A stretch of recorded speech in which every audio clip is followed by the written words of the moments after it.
Charlotte-Mecklenburg Police Chief says she's already seeing a reduction in teen takeovers because of recent talks about changing the city's juvenile curfew. Thanks for joining us tonight at 10 on this Monday. I'm Brian Blakely. Chief Estella Patterson is asking City Council to implement a citywide 9 p.m. curfew for those 17 and younger. Tonight, she gave an update to Council. Queen City News anchor Caroline Boyer was at that meeting and joins us now live outside the Government Center. Caroline, Council members, they don't want to go full speed ahead on this restriction just yet. Yeah, Brian, they're considering a curfew pilot program as opposed to just outright changing the curfew time. That way they can gather data to see if changing the curfew will actually work.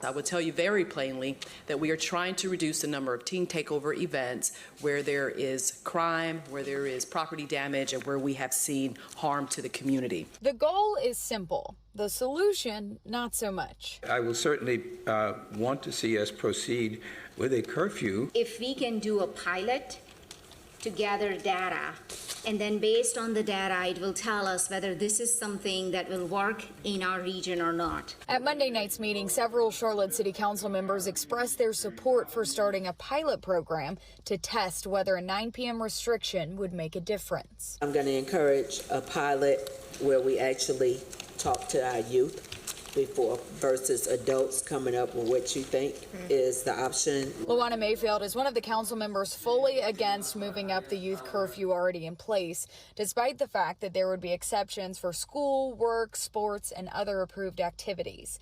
People who spoke at the meeting have concerns about it being too strict and targeting particular groups. Let's be honest.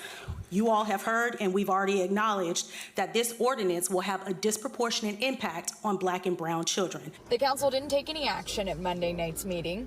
Even though nothing has changed yet, Chief Patterson says officers have already been able to prevent and get ahead of 3 takeovers since the curfew discussion started. We are not going to have a curfew police. We're not going to have our officers patrolling the streets of Charlotte looking for individuals and trying to determine their ages so that we can do a juvenile arrest or that we can take them into custody. That is not the intent of this. Again, we are trying to have a tool that when we have teen takeovers, we have these mass gatherings, we're able to address them effectively.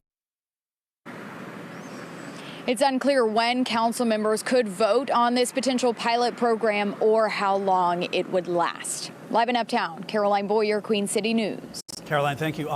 Queen City News Plus. Just search Queen City News on your smart TV's app store.